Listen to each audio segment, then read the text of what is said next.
All right, let's dive into the fascinating world of quantum gyroscopes. Okay. And we're using an essay by Gyroscopes Sounds good. to guide our deep dive today. You know, most of us probably think of gyroscopes as those spinning tops. Yeah. But we're going to see how quantum mechanics is going to completely revolutionize this technology. It's going to be a huge change, I think. The essay really captures that. Yeah. I mean, we all use GPS these days, Right. but GPS isn't perfect, right? Like what happens when you go underwater or in deep space or even in some cities where the signal's blocked. Or like in a canyon or something. Yeah, exactly. Yeah. So this is where quantum gyroscopes come in. Right. They can operate anywhere, theoretically. Yeah, they promise that extra level of precision and reliability. Absolutely. That could change everything. Yeah. But before we get ahead of ourselves, we need to talk about quantum mechanics, because that's some pretty mind-bending stuff. So what are some of the key concepts that we need to understand to really grasp how these devices work?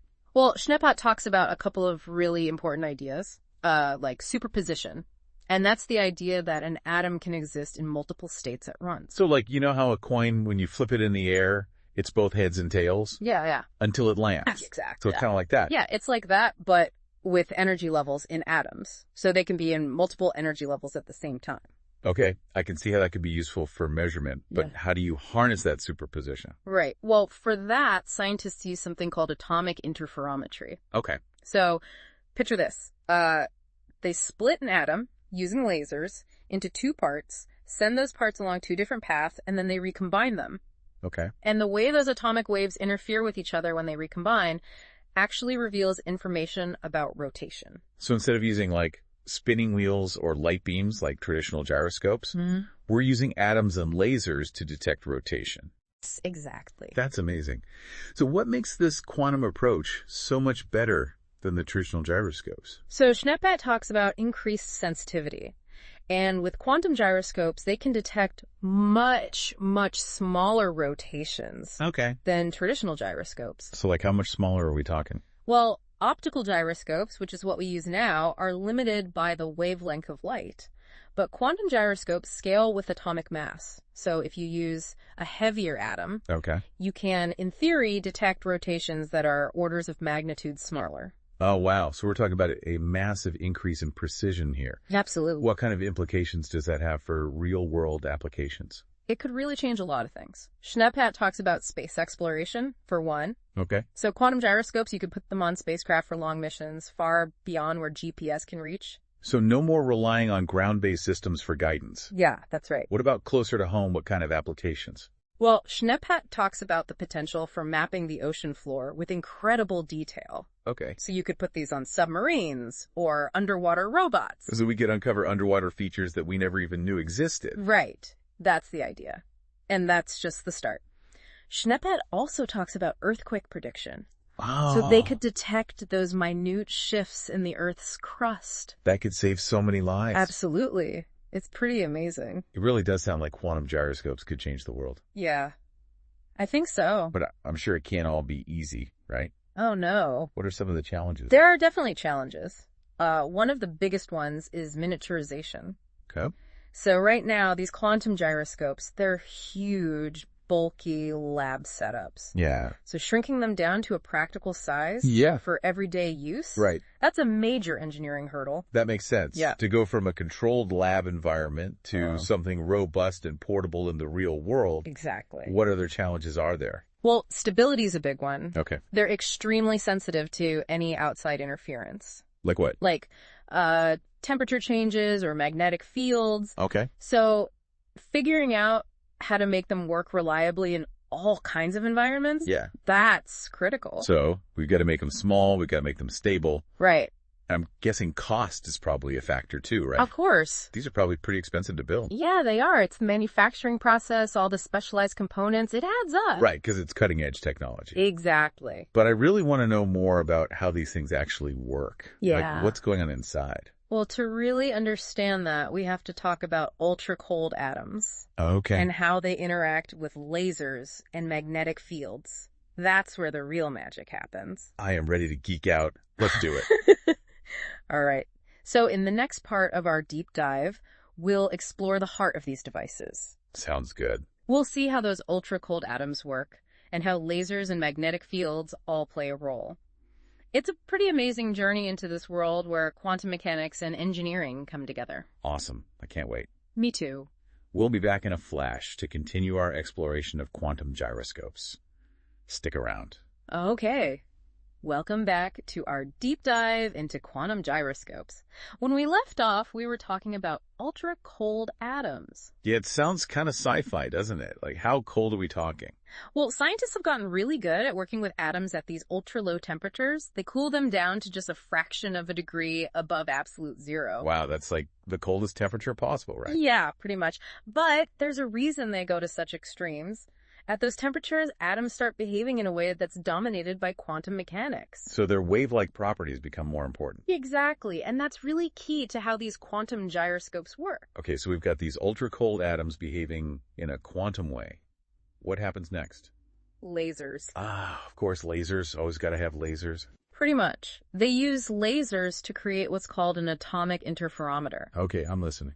So imagine you split an atom with a laser beam, Okay. send the two halves along different paths, Right. and then recombine them. Okay. The way those atomic waves interfere when they meet again, Yeah. that tells us about the rotation. It's kind of like those laser light shows where the beams split and recombine, creating those cool patterns. Yeah, it's similar to that, but with atoms, and the patterns reveal the rotation. So we're using atoms instead of light to figure out how things are moving. That's wild. Right, and by manipulating those paths with lasers and magnetic fields, Okay. you can make the gyroscope even more sensitive. So lasers and magnetic fields are like puppet masters, controlling these atoms to reveal their secrets. That's a good way to put it. It really shows how much control scientists have over these tiny particles. It's amazing. So is there a limit to how sensitive we can make these things? Well, there's always a limit. There's the Heisenberg uncertainty principle. Ah, yes. I remember that from physics class. It basically says you can't know both the position and momentum of a particle with perfect accuracy. Like trying to grab a soap bubble, the harder you squeeze, the more likely it is to pop. Exactly. And in a quantum gyroscope, that translates to a limit on how precisely we can measure rotation. So there will always be some uncertainty, no matter how good our technology gets. That's right. But quantum gyroscopes let us push those limits further than ever before. So we're getting closer to the truth, even if we can't quite grasp it completely. Exactly. That's pretty profound. But getting back to the practical challenges, Schneepat mentions miniaturization as a big one. What needs to happen to make these things smaller? Right now, they're big, bulky setups, right? A lot of the equipment needed to cool and trap the atoms takes up a lot of space. Okay. So to make them more practical, researchers are working on new ways to trap and cool atoms in much smaller devices. Imagine a chip-sized quantum gyroscope. Whoa. That would be a game changer. It would. You could put them in smartphones, drones, all sorts of things. But it's not just about size. They have to be tough, too. Right. These things are incredibly sensitive. Yeah. So they need to be able to work reliably, even in tough environments.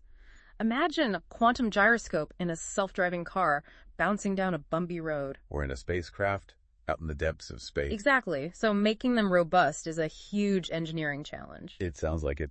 But the possibilities are pretty mind-blowing. Self-driving cars that can navigate anywhere, spacecraft, exploring the farthest reaches of the solar system. It's exciting stuff. It is. But before we get too carried away, we have to talk about the potential downsides. Right, the ethical implications. Schneepat talks about that too, and one of the big concerns is surveillance. The surveillance. How so? Imagine quantum gyroscopes everywhere. In phones, cameras, you name it. With that level of precision, they could track your every move. That's kind of scary. It is. And it's not just about location. They could track even your slightest movements, potentially revealing all sorts of personal information. Like our habits, our emotions even. Potentially, yes. It's like something out of a dystopian novel. We've seen this with other technologies, like facial recognition. It starts with good intentions, but can quickly turn into something we didn't sign up for. That's right. And with quantum gyroscopes, the potential for abuse is even greater because of their precision and versatility. So we need to be careful. Have these conversations now, before it's too late. Absolutely. Schneepat also talks about the implications for warfare. Yeah, we touched on that earlier. The ability to navigate without GPS could completely change how wars are fought. Exactly. And one of the biggest concerns is autonomous weapons. Drones, missiles, things like that. Yes. Imagine weapons that can navigate, identify targets, and attack without any human intervention. That's a scary thought. It is. It raises so many ethical questions. Do we really want machines making life or death decisions? It feels like we're losing control, handing over too much power to technology. That's a valid concern. And it's not just about the potential for accidents or mistakes. There's something deeply troubling about removing human judgment from the equation. It's like we're dehumanizing warfare, turning it into a video game. That's a good way to put it. And that's why these conversations are so important. We can't just focus on the exciting possibilities without considering the potential downsides. It's a reminder that progress isn't always good. Exactly. And that's one of the things I appreciate about Schnepat's essay. He doesn't shy away from the tough questions. Yeah, it's not just a celebration of technology, but a call for us to be responsible with it. Absolutely. We need to have open and honest discussions about the ethical implications, and that includes everyone, scientists, policymakers, and the public. It's about finding that balance between innovation and our values. Well said. And in the last part of our deep dive, we'll come back to Schnepat's essay and explore those ethical considerations in more depth. We'll also reflect on what we've learned about quantum gyroscopes and the future they might hold. Sounds good. I'm ready to wrap things up and see where this all leads. So we're back and ready to wrap up our deep dive into quantum gyroscopes with a look at the bigger picture. Schnepat doesn't just focus on the science, he also dives into some ethical questions too. What are some of your takeaways there? Well, I think one of the most important things to consider is surveillance. Okay, how so? Imagine a world where quantum gyroscopes are everywhere. Like in our phones, security cameras, stuff like that. Exactly. With that level of precision, they could track every move you make. That's a bit unsettling, to say the least. Yeah, it is. And it's not just about knowing where you are. They could potentially track even your slightest movements. You mean like our habits and stuff? Even our emotions? It's possible. It's like something out of a sci-fi movie, but it could become our reality. We see it with other technologies, like facial recognition, right?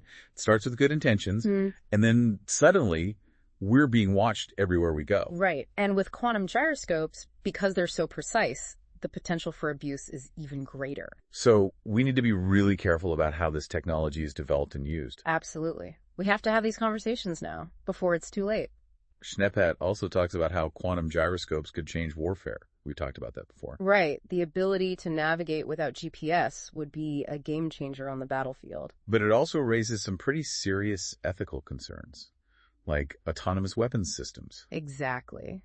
Imagine drones or missiles that can navigate, find targets, and attack all on their own without any human involvement. It's a frightening thought. Are we really willing to let machines decide who lives and who dies? That's a question we need to ask ourselves. It's not just about potential mistakes or accidents. Right. It's about something even more fundamental. Do we want to remove human judgment from warfare altogether? It feels like we're heading down a dangerous path if we do that, like we're dehumanizing war.